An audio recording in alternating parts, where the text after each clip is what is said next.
Friends, ನೀವು ನೋಡ್ತಾ ಇದ್ದೀರಾ ಆರ್ ವಿ ಕನ್ನಡ ಲಾಗ್ಸ್. ನಾನಿವತ್ತು ನಿಮಗೆ ಬೆಣ್ಣೆ ಹೇಗೆ ಕಾಯಿಸೋದು ಅಂತ ಹೇಳ್ಕೊಡ್ತೀನಿ ನೋಡಿ. ಬೆಣ್ಣೆ ಇದೆಯಲ್ಲ, ಅದರದ್ದು 3ರಷ್ಟು ದೊಡ್ಡ ಪಾತ್ರೆ ತೊಗೋಬೇಕು. ಯಾಕಂದರೆ ಬೆಣ್ಣೆ ಇಲ್ಲಾಂದರೆ ಉಪ್ಪು ಬಿಡುತ್ತೆ. ಮತ್ತು ಗ್ಯಾಸ್ನ ಲೋ ಫ್ಲೇಮಲ್ಲೇ ಇಟ್ಕೋಬೇಕು.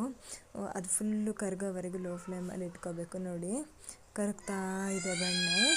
ಲೋ ಫ್ಲೇಮಲ್ಲೇ ಇರಬೇಕು ನೋಡಿ, ಆ ಥರ ಇರುತ್ತೆ. ಇಲ್ಲಾಂದರೆ ಉಕ್ಕಿ ಬಿಡುತ್ತೆ ಬೆಣ್ಣೆ, ಈ ಥರ ಮೇಲೆ ಬಂದು ಉಕ್ಕಿ ಬಿಡುತ್ತೆ. ಲೋ ಫ್ಲೇಮಲ್ಲೇ ಕುದಿಬೇಕು ಅದು ಚೆನ್ನಾಗಿ ಅದು ವೈಟ್ ಎಲ್ಲ ಇದೆಯಲ್ಲ ಮೇಲೆ, ಅದು ಫುಲ್ಲು ಹೋಗಿ ಚೆನ್ನಾಗಿ ಕಾಯಬೇಕು. ಅದು ನೋಡಿ, ಅದು ವೈಟ್ ಇದೆಯಲ್ಲ ಅದೆಲ್ಲ ಹೋಗುತ್ತೆ ನೋಡಿ, ಫುಲ್ ಹೋಗಬೇಕು ನೋಡಿ, ಈ ಥರ ಹೋಗುತ್ತೆ.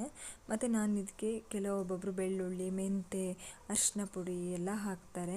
ನಾನಿವತ್ತು ವೀಳ್ಯದೆಲೆ ಹಾಕ್ತಾಯಿದ್ದೀನಿ. ಯಾಕಂತ ಹೇಳಿದರೆ ಮಕ್ಕಳಿಗೆಲ್ಲ ಜೀರ್ಣ ಆಗುತ್ತೆ ಅಂತ ಹೇಳ್ತಾರೆ. ಅದಕ್ಕೆ ನಾನು ವೀಳ್ಯದೆಲೆ ಹಾಕಿದ್ದೀನಿ. ಮತ್ತು ಒಂದು ಚಿಟಿಕೆ ಅಷ್ಟು ಅರಿಶಿನ ಪುಡಿ ಹಾಕಿದ್ದೀನಿ ನಾನು.